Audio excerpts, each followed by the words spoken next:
तो इस हसीन शाम का आगाज करते हुए मैं सबसे पहले एक ऐसे बहुत ही रिस्पेक्टेबल माननीय शख्स को बुलाना चाहूँगा जिन्होंने किशोर कुमार जी के साथ एक नहीं दो नहीं 17 साल बीता है। मैं सुधाकर शर्मा जी को वेलकम करता हूँ। सुधाकर जी।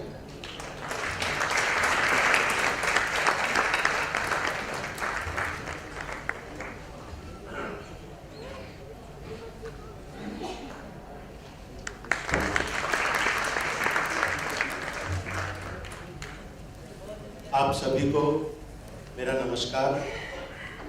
ये महफिल है दीवानों की, कुछ इधर बैठे हैं और कुछ इधर बैठे हैं। बीच में मैं ज़्यादा नहीं खड़ा रहूँगा।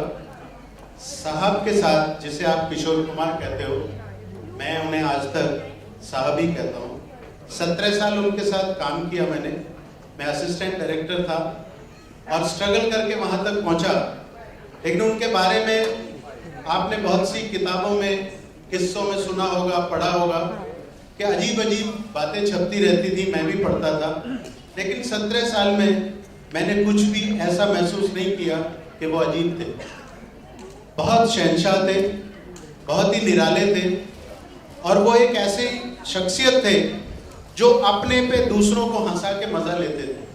अब लोग इसको क्या कहें उसका मुझे पता नहीं। मैं जब पहली बार डायरेक्टर बना, मैं उनके पास गया। मैंने कहा सर मेरा एक गाना गाना है आपको। तो आगे की बातें उन्होंने खुद ही कह दी।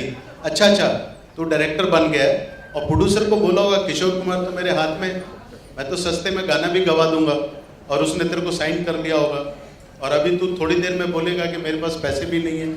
ये सब बातें बोल रहे थे और मैं चुपचाप खड़ा था, मैं कुछ बोल ही नहीं पा रहा था। बोले ठीक है मैं गाना गाऊंगा, लेकिन एक अमाउंट बताया उन्होंने, 17,000 रुपये लूँगा।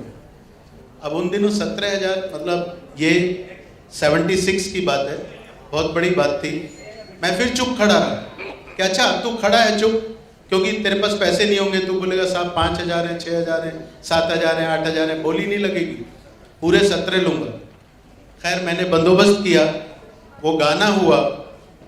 गाना हो जाने के बाद मैंने कहा साहब, वो जैसे ही मैं उठा, हाँ इसका एक अंतरा और होगा, क्योंकि 17 दिए तो वसूल तो करने हैं ना, आजा आजा आजा। मैंने उनको फिर एक अंतरा लिखवाया, उन्होंने वो अंतरा भी गाया और उसके बाद मेरे प्रोड्यूसर को बोला कि इधर आओ फोटो खिंचाते हैं। यकीन कीजिए 17 साल में हमारी हिम्मत नहीं हुई उनके साथ कोई फोटो खिंचाने की। ये मेरा सौभाग्य है कि उन्होंने खुद बोला कि आज फोटो खिंचाते हैं। वही फोटो आज तक मेरे घर में बिल्कुल भगवान की तरह सजी है और मैं हमेशा जब भी कभी परेशान होता हूँ तो उस फोटो को ज़रूर देखता हूँ। मुझे लगता है किशोरदा आज भी मेरे कंधे पे हाथ रख के बोल रहे हैं। उन्होंने उस वक्त बोला था चल स्टूडियो से बाहर गाड़ी तक, मैं गाड़ी तक आया और उन्होंने वो 17,000 रुपये निकाल के मुझे दिए, ये कहते हुए तुझे मेरी कसम है प्रोड्यूसर को नहीं लौटाएगा, अपनी बीवी को जाके देगा। मैं मेरे घर आया और आप देखिए कि उनको लोग क्या क्या नहीं बोलते, लेकिन मेरी समझ में नहीं आया कि वो जो लौटाए पैसे, एक ऐसा शख्स जो मेरे गाना ही नहीं गा रहा था और पैसे लौटा दिए और उसके बाद मुझसे कहा कि तुम नौकरी मत छोड़ना। 1 साल तक मैं साहब के यहाँ से नौकरी के पैसे उठाता रहा और मेरी वो फिल्म बन के तैयार हुई और उस 17,000 का मैंने 2,000 और डाल के ज़िंदगी का पहला झोंपड़ा लिया, जो आज तक मेरे पास उनकी निशानी है, उनके बंगले के पास ही है वो। तो ऐसे थे मेरे साहब, कभी भी किसी की बुराई नहीं करते थे, कभी वो ज़िंदगी के बारे में ये नहीं सोचते थे कि कल क्या होगा। आज को भरपूर जीते थे, मनोरंजन की दुनिया में थे, ये बात और है, लेकिन बहुत संजीदा भी थे। और आज जब एक ऐसा प्रोग्राम मैंने सुना, देखिए मनमोहन देसाई जी पिक्चर बनाते थे, वो हमेशा कहा करते थे कि अगर आपको दिमाग वाली बात है तो सत्यजीत रे और वी शांताराम की पिक्चर देखो, मेरे यहाँ मनोरंजन मिलेगा, मजे लो। किशोर कुमार की लाइफ में सिर्फ मजा ही मजा है।